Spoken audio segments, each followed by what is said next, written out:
Hello, तो आज के इस वीडियो में हम पढ़ेंगे dot product and scalar product. नहीं, ये तो एक ही हो गए। डॉट प्रोडक्ट और स्केलर प्रोडक्ट एक ही नाम है, एंड वेक्टर प्रोडक्ट या फिर क्रॉस प्रोडक्ट। तो ये चार नाम हैं बट टॉपिक्स दो ही हैं। तो आइए स्टार्ट करते हैं।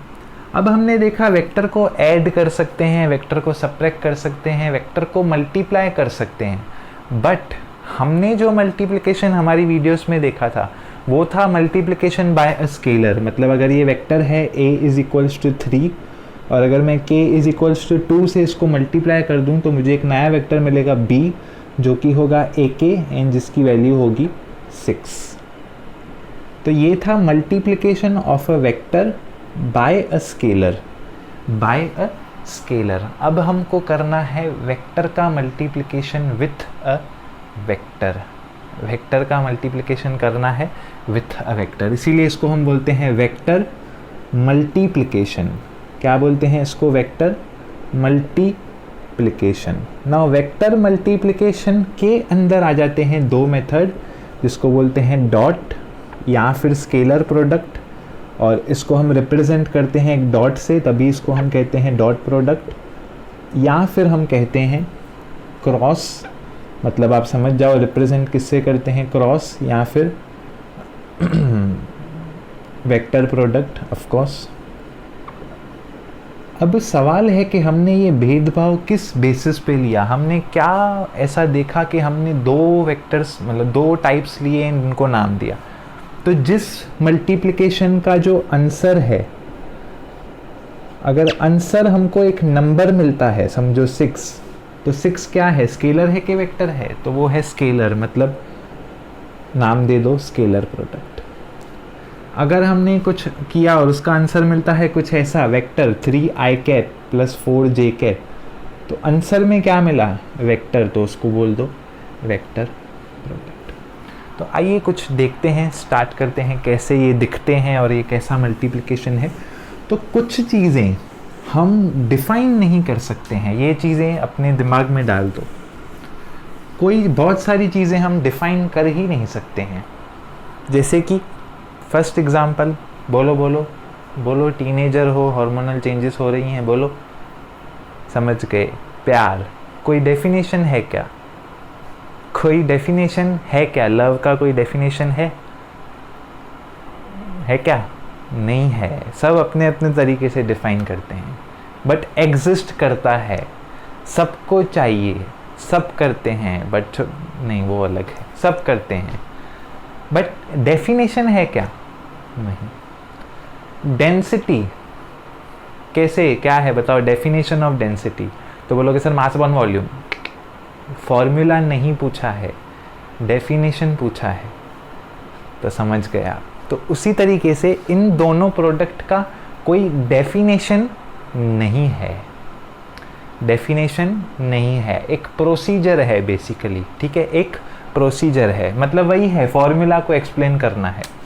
तो अगर P एक वेक्टर है, ये जो अभी मुंह से कह रहा हूँ वही डेफिनेशन है।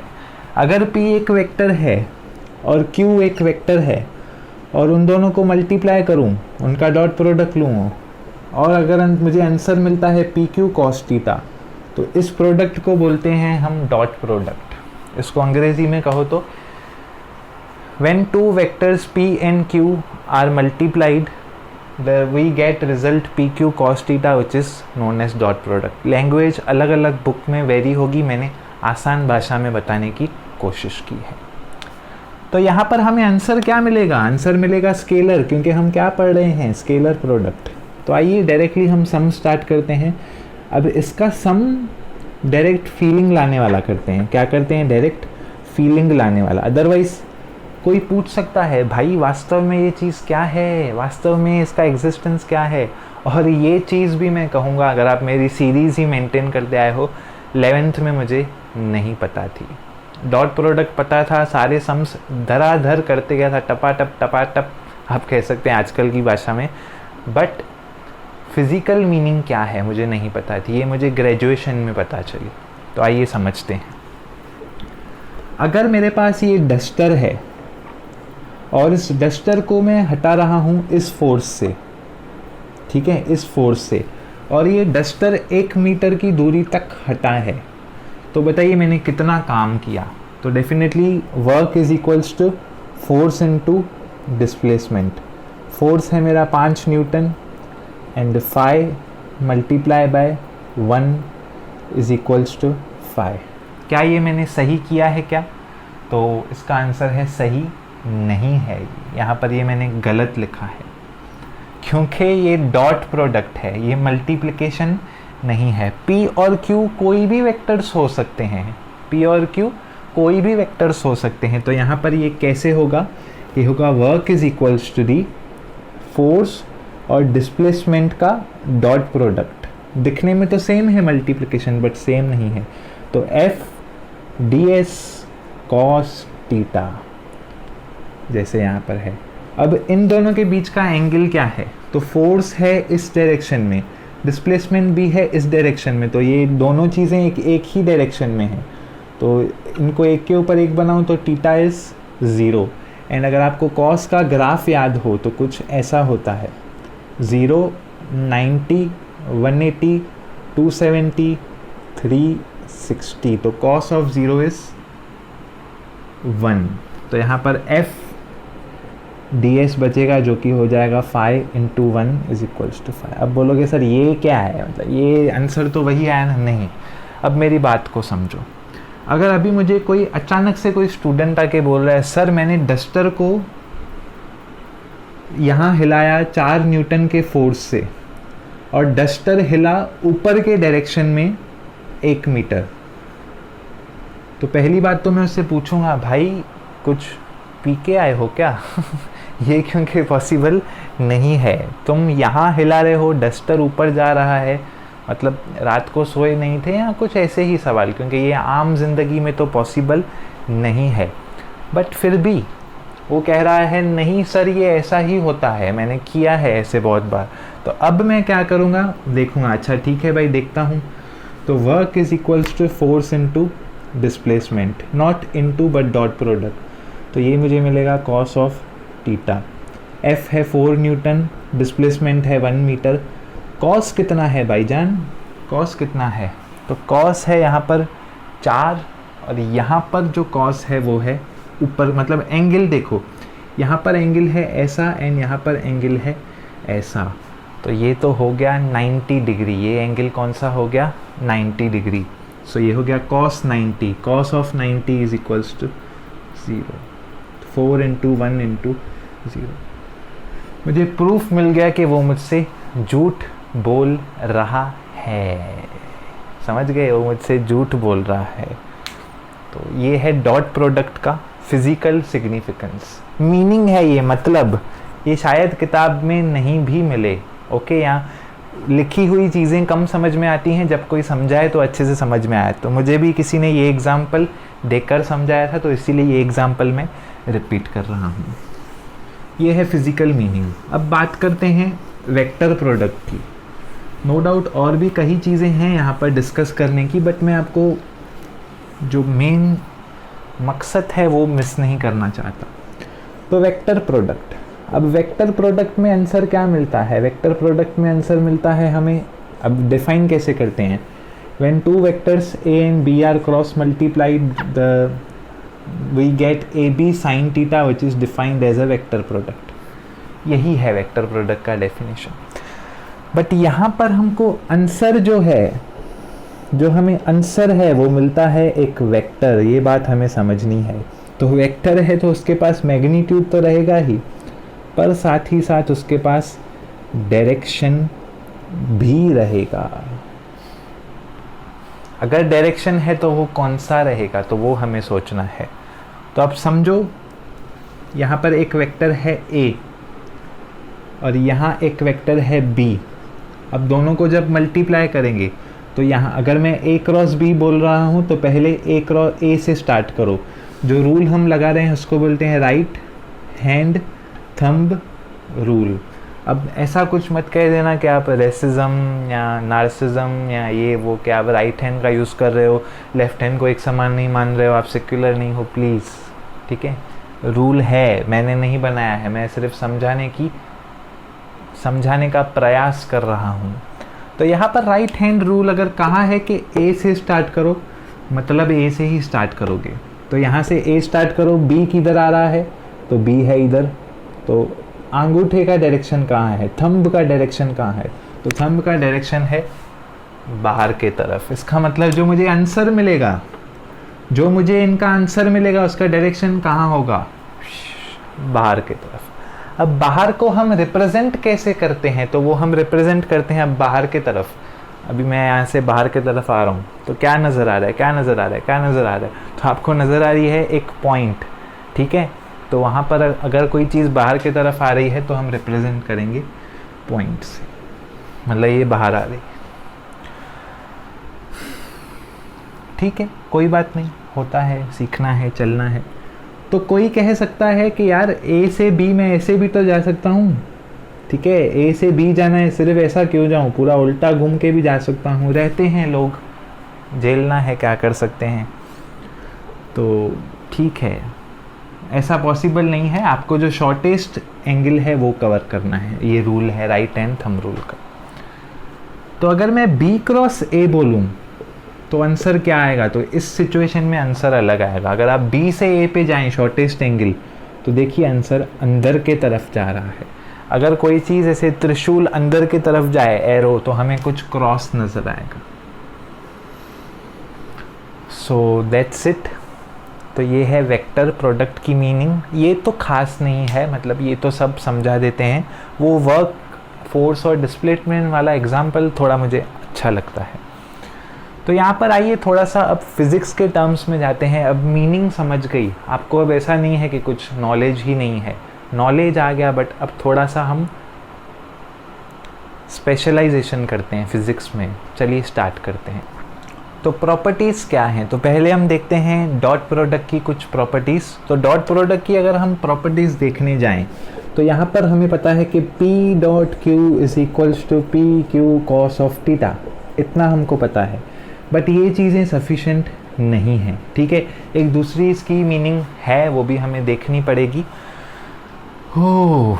अब से थोड़ा हम मैथमेटिक्स के पार्ट में जा रहे हैं। अब सॉरी, मैं हेल्पलेस हूँ। मैंने देखो फिज़िक्स जितना था पहले अच्छे से एग्जाम्पल दे के समझाया, बट अब वो पॉसिबल नहीं है। अब से पूरा मैथमेटिकल अप्रोच रहेगा, जो कि आपको 2-2.5 साल यूज़ करना है, तो समझ लीजिए, ठीक है। तो अगर हम ऐसी सिचुएशन में हैं, तो इसकी यहाँ पर प्रॉपर्टीज़ हैं कुछ, हर बुक में हैं 6-7 प्रॉपर्टीज़। तो यहाँ पर मैं लिखता हूँ, अगर समझो मैं कम्यूटेटिव करता हूँ, कम्यूटेटिव प्रॉपर्टी, तो कम्यूटेटिव प्रॉपर्टी का मतलब क्या होता है, पहली बात तो मतलब A dot B is equals to B dot A।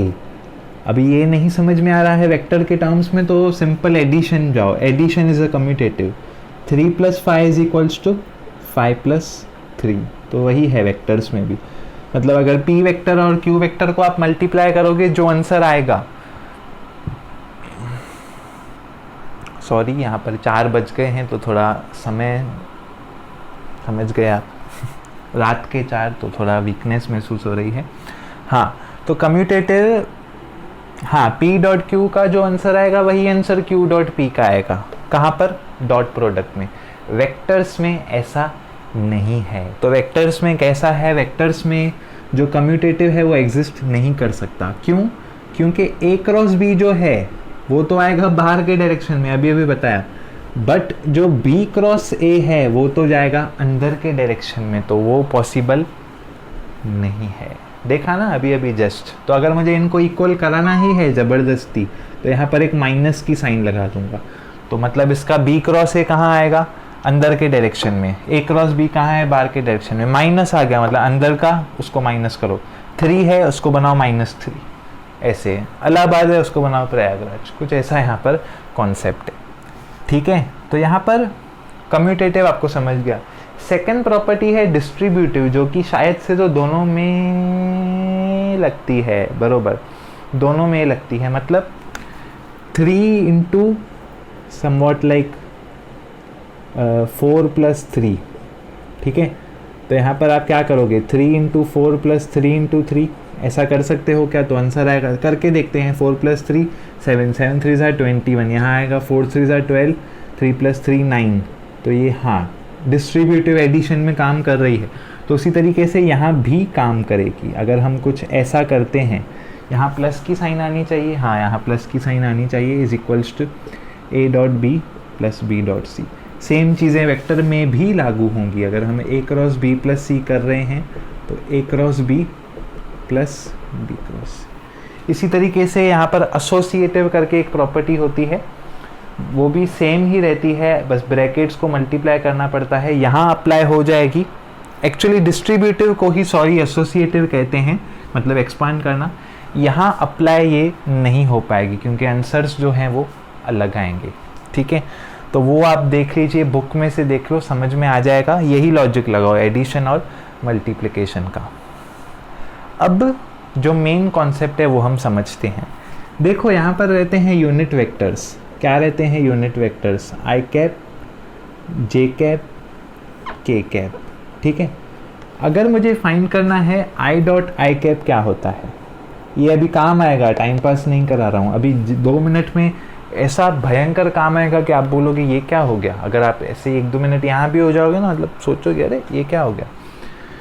तो आई डॉट आई कैप, जे डॉट जे कैप और के डॉट के कैप क्या होता है। तो अभी ये बहुत जनों को समझ में नहीं आता है कि हो क्या रहा है। देखो आई जे के बेसिकली होते हैं यूनिट वेक्टर्स, ठीक है। यूनिट वेक्टर्स मतलब इनका मैग्नीट्यूड 1 ही रहता है और डायरेक्शन आई का एक्स के अलॉन्ग, इसका वाई के अलॉन्ग, इसका जेड के अलॉन्ग फिक्स रहता है। स्टैंडर्ड है स्टैंडर्ड। अभी मुझे बोलना है लेफ़्ट में जाओ तो मैं लेफ़्ट राइट नहीं बोल सकता हूँ, मैं बोलूँगा आई कैप में जाओ। कोई पूछ रहा है शिमला कहाँ है, मैं बोलूँगा जे कैप साइड है। कोई पूछ रहा है साउथ कहाँ है, मैं बोलूँगा के कैप साइड है, एग्जाम्पल तौर पे। तो उसी तरीके से ये रहते हैं यूनिट वेक्टर्स। तो अगर यूनिट वेक्टर को यूनिट वेक्टर के साथ मल्टीप्लाई करूँ और उनको रिप्रेजेंट करते हैं हम कैप से, ठीक है। कैप या हैट बोलते हैं हम, क्योंकि पता कैसे चले यूनिट वेक्टर है, तो इसीलिए टोपी पहना देते हैं। तो अगर 2 यहाँ पर यूनिट वेक्टर्स मल्टीप्लाई हो रहे हैं तो डॉट प्रोडक्ट ही है, तो आई डॉट आई क्या आ जाएगा यहाँ पर, कॉस टीटा। अब ये आई, इसके ऊपर दूसरा आई, तो एंगल क्या है 0। तो टीटा, कॉस टीटा ऑफ 0 क्या होता है, तो होता है 1, 0, 90, 180। तो ये अगर है 1 और ये दोनों तो हैं ही 1, इन दोनों का मैग्नीट्यूड क्या है 1। अगर मुझे आंसर लिखना है तो 1 × 1 × 1 मतलब यहाँ क्या आ जाएगा 1। सो इसी तरीके से ये सब चीज़ें भी क्या आ जाएंगी 1। ये यहाँ पर लिख देता हूँ, I dot I is equals to J dot J is equals to K dot K is equals to 1। But अगर मैं आई को जे के साथ मल्टीप्लाई करता हूँ, लाइक आई डॉट जे या जे डॉट के या के डॉट आई, मतलब किसी को भी दूसरे के साथ, तो ऐसी स्थिति में यहाँ पर एंगल जो है वो बदल जाएगा 90 डिग्री में। एंगल क्या हो जाएगा 90 डिग्री। तो अगर एंगल 90 डिग्री है तो यहाँ cos 90 हो जाएगा। सो 0 90 मतलब 0, तो बाकी सब 0। तो यहाँ पर मैं लिख देता हूँ रेस्ट ऑल 0। अब देखते हैं क्रॉस प्रोडक्ट में क्या हालचाल चल रहा है। तो अगर वहाँ पर अगर हम देखते हैं तो वहाँ हमें पता है कि कुछ अलग ही होगा। आई क्रॉस आई, जे क्रॉस जे, के क्रॉस के। तो ऑफकोर्स बात है आई क्रॉस आई मतलब i into i sine of theta. अब यहाँ पर तो हमेशा राइट हैंड थंब रूल लगेगा, मतलब मैं आई से स्टार्ट करूँ, आई पे ही ख़त्म करूँ, जो कि पॉसिबल नहीं है, ठीक है, पॉसिबल नहीं है। एक वेक्टर को खुद उसी वेक्टर के साथ हम क्रॉस मल्टीप्लाई कभी भी नहीं कर सकते, क्योंकि हमेशा हमको ऐसा चाहिए कि 2 वेक्टर्स हों और तीसरा वेक्टर ऐसे बाहर की तरफ निकले। तो एक ही वेक्टर को हम क्रॉस मल्टीप्लाई नहीं कर सकते। अगर ये लॉजिक नहीं समझ में आया तो मुझे बताओ साइन टीटा यहाँ क्या है। तो साइन टीटा 0 है आई और आई का, तो साइन टीटा का ग्राफिकल नेचर कुछ ऐसा रहता है।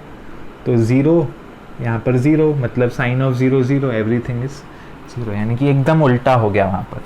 सो आई क्रॉस आई हो, आई क्रॉस जे हो या के क्रॉस के हो, सब चीज़ें क्या होती हैं 0। तो अभी यहाँ पर सवाल उठेगा फिर आई क्रॉस जे क्या है। तो अभी ये प्रैक्टिकल चीज़ें हैं ये प्रैक्टिकल चीज़ें हैं।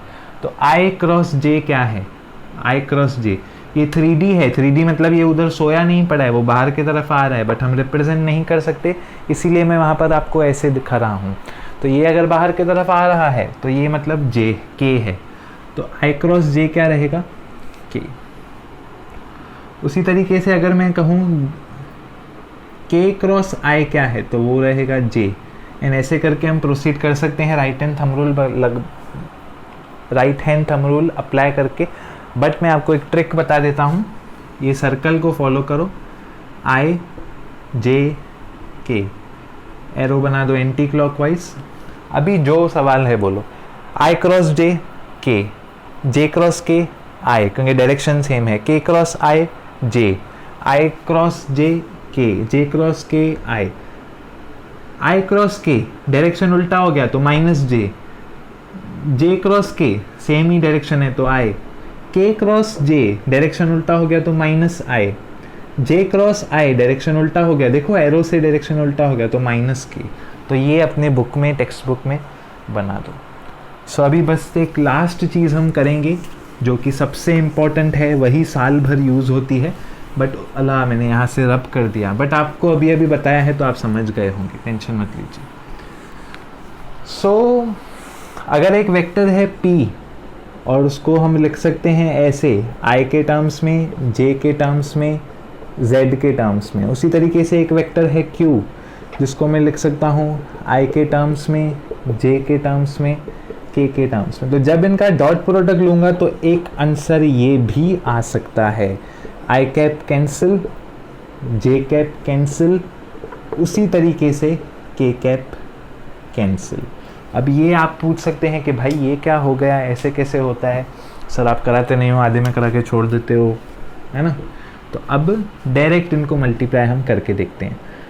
अब दो चीज़ें जब मल्टीप्लाई करनी है, समझो ये ब्रैकेट है x प्लस वाई, इसको मल्टीप्लाई करना है 3x प्लस 2 के साथ, तो क्या करोगे, कोई एक ब्रैकेट हम 2 बार लिख देते हैं और उसके बाद हम इसको ऐसा कर देते हैं दूसरे टर्म्स को। तो यहाँ तो 3 टर्म्स हैं तो एक ब्रैकेट हम 3 बार लिख देंगे। तो चलिए लिखते हैं, हमको प्रूफ ये करना है। तो मैं QX वाला ब्रैकेट 3 बार लिख देता हूँ। सो QX I cap plus QY J cap plus QZ K cap. काश कंप्यूटर होता तो यहाँ मैं कॉपी पेस्ट कर सकता था। हो फाइनली ख़त्म होने वाला है। हैंडराइटिंग थोड़ी सी ख़राब है बट आप एडजस्ट कर सकते हैं। तो यहाँ लिख दूंगा PX I cap, PY J cap, PZ K cap. इसको इसके साथ मल्टीप्लाई प्लस इसको इसके साथ मल्टीप्लाई प्लस इसको इसके साथ मल्टीप्लाई। तो यहाँ आप सोच सकते हैं इतना भयंकर मल्टीप्लिकेशन हमें करना है, बट अभी अभी मैंने बताया, जस्ट अभी अभी, कि I cap dot I cap क्या होगा, वो होगा I कॉस ज़ीरो मतलब 1 यानी कि 1, J cap dot J cap 1, K cap dot K cap 1, rest all 0। मतलब I कैप का मल्टीप्लिकेशन J के साथ 0, भगा दो इस टर्म को। I का K के साथ भगा दो इस टर्म को, बचेगा क्या, सिर्फ ये प्लस की साइन थी वहाँ पर। J का I के साथ भगा दो उसको, J का J के साथ बचेगा बट यहाँ लिख दो, J का K के साथ भगा दो उसको।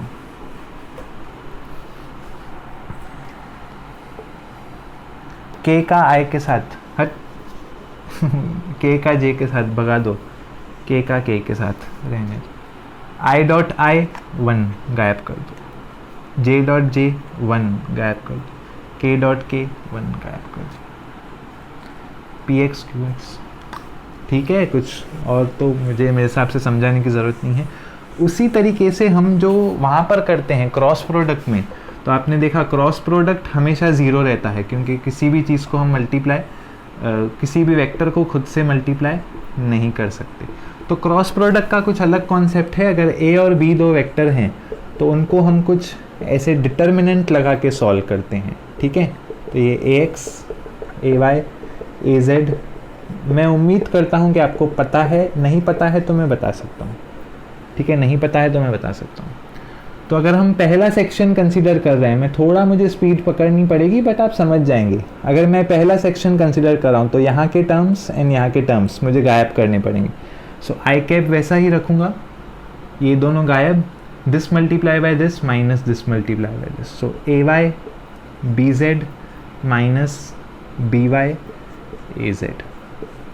उसके बाद अगर जे कैप में कंसीडर कर रहा हूँ तो अगेन ये वाले गायब, ये वाले गायब, ये मल्टीप्लाई बाई ये A X B Z minus B X A Z. के वाले टर्म्स अगर मैं कंसीडर कर रहा हूँ तो ये और ये गायब। समझ में आ रहा होगा ना पैटर्न कैसे जा रहा है, एल में जा रहा है, एल में कुछ, एंड के में ये और ये गायब। सो ए एक्स बी वाई माइनस ए वाई बी एक्स। साइन सिर्फ जे को माइनस की देते हैं, बाकी प्लस की। दैट्स इट, ये आपका आंसर है। तो अगर आपको सॉल्व करना है तो मैं करके दिखा सकता हूँ। आई जे के 1 2 3 4 5 6 सॉल्व करके दिखाओ। तो सॉल्व करोगे तो क्या मिलेगा, आई एल में मिलेगा 2 5 3 6 माइनस जे 1 4 3 6 प्लस के 1 4 2 5। ठीक है, 6 2 ज़ा 12, 12 माइनस 15 माइनस 3 बरोबर, माइनस जे पहले ही है, 6 1 ज़ा 6, 6 माइनस 12 माइनस 6 प्लस के कैप 5 1 ज़ा 5, 4 माइनस 2 8 माइनस 3। सो माइनस 3 आई कैप माइनस माइनस प्लस 6 जे कैप माइनस 3 के कैप इज द आंसर। मतलब वेक्टर प्रोडक्ट का आंसर वेक्टर ही मिलता है। सो उम्मीद करता हूँ वीडियो आपको समझ में आई होगी। तो यहाँ तक अगर आपने वीडियो देखी है तो आपकी 2 ही जिम्मेदारी बनती हैं, शेयर करना और शेयर करना। सो मिलते हैं अगले वीडियो में।